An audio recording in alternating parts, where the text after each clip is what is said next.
More tips and tricks for Elden Ring Nightreign, starting off with specific boss weaknesses because that's why you're here. Tricephalos will eventually get a debuff when you hit it with enough holy damage. Now, the specifics of the debuff aren't known, but it seems to reduce damage by quite a bit. Also, my friend said that if you get the debuff in the split phase, it will force him to fuse back together. I haven't seen anyone specifically saying that online, but that's his experience. Either way, holy, very effective against this boss.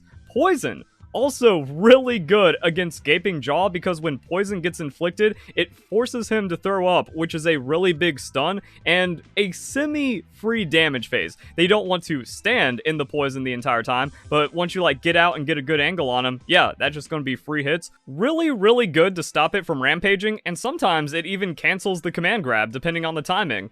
Next up, we have Sentient Pest.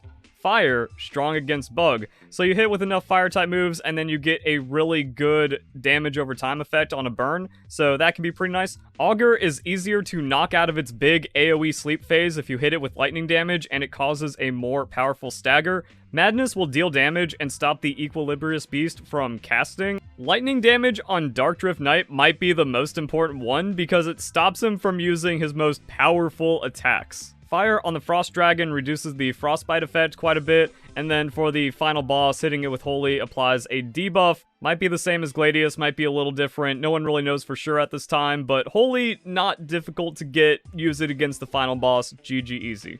So with that out of the way, let's go into my gameplay tips. So when you defeat more bosses, you get more relics at the Small Jar Bazaar, and these are worth going into. Instead of spending 600 for RNG rolls just to get nothing, if you find something this could just be better. If you know there's a direct upgrade, buy it immediately and then slot it into whatever you're using. Also, don't ignore some of the effects for the boss fights. Sleep and Madness resistance, yeah, you want that for the Beast and Augur fights for sure, especially if you can't rely, it's not guaranteed that you're going to find the passive out in the wild or get some kind of effect, so having that as a base is just going to be really good for the certain fight.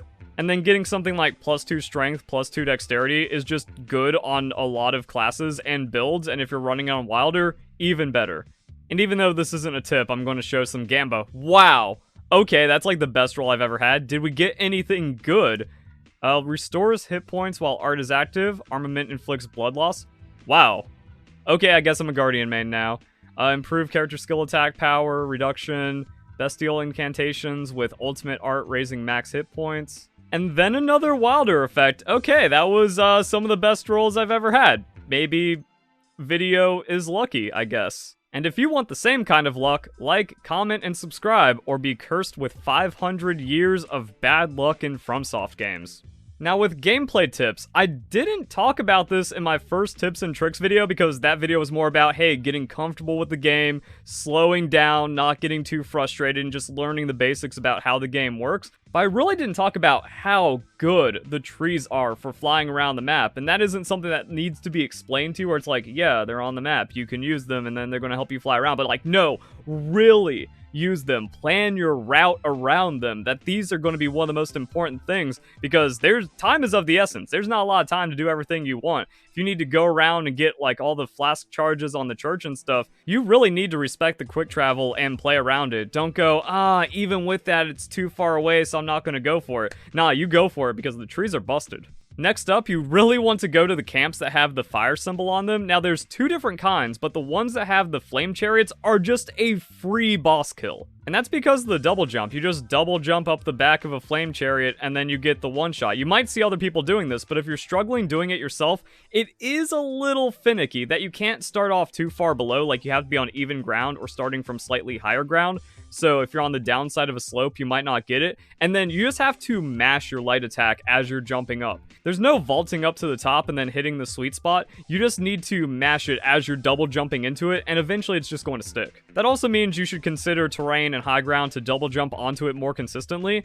But once you do it a few times, you get a feel for it, it becomes a lot easier. So yeah, at least go to the camp and practice, and then you can get the super fast clears and boom, boss kill, runes, experience, really nice. My next tip is the Shifting Earth Crater event is pretty much mandatory that a legendary weapon in this game is absurdly powerful. So that's your day 2. Like, you finish up a little bit of extra stuff that you're trying to get out of the way for day 1. Maybe a flask, maybe a quick camp or two. That way you get enough levels to make it easier to go through the crater. But like 70% of your day 2 is getting down to the crater, taking out the magma worm, upgrading your best weapon, preferably a boss weakness weapon, to legendary, and then you just kind of win the night. So that's something to consider if you really want to win. I understand that it can be boring gameplay if it's like, okay, we still have the crater, guess we're going to be doing another crater run.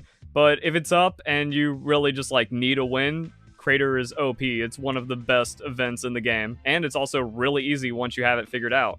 You take out the big flamehead dudes, they give you a lot of runes, they also give you boss rewards, so you power up along the way, then you finish off the boss at the end, and if there's still time, you can run around the edge of the crater and then take out the queens, and that's going to be more boss loot. And then the last tip is mostly going to be about the goals that you want to do for each day. That day 1 is about your needs. You need to go to the areas that have the weapons you use. So a sub-tip is watch my other guides. I go more in detail about where you can find weapons and how to beat the game. Church is where you find seals, and there's going to be different places to get seals depending on the type of church. So the big one that has the golems or the envoys inside, you need to head up. There's that pillar on the outside, you climb up it, and then you can check this, and these little things are going to have seals inside of them. But also at the top, this is where you're going to find the boss enemy, or you can just kind of run past him and get yourself a staff, and by using this table, you can find things that are marked on the map. So there we go. If you got someone that's using sorceries, here's where you can gear them up. Once again, that's fine. But a big thing is this is still Elden Ring. It's going to be difficult even if you're super statted up. You still have to have some kind of skill expression to be able to take on camps by yourself. If you can't, then you probably shouldn't be doing multiplayer until you can.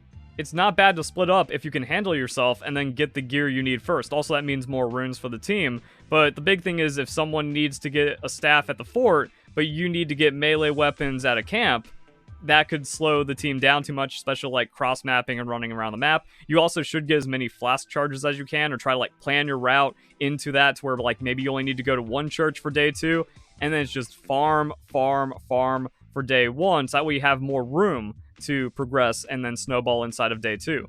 Depending on your weapon, the circle, and time remaining, you should also hit up the mines for day 1. That way you can immediately go into a purple tier weapon for day 2. And then once you have that, once you have like a good amount of levels and a purple tier weapon, raid the castle, the big castle in the center if you don't have any events going on, or you do field bosses on the outside. Great enemies is how you're going to be able to get legendary weapons and a lot of really good benefits. You don't want to look at the game as getting ready for day 3, you need to look at the game as getting ready for the second half of day 2. That way you can clear out great enemies and really strong encounters to finish off and get like the super crazy weapons that are going to make it to where you can beat the boss easily. So there we go, those are my advanced tips and tricks for Elden Ring Nightreign, as well as beating the bosses and their weaknesses. So hope you guys enjoy the video, hope you all have a nice day, thank you very much for watching.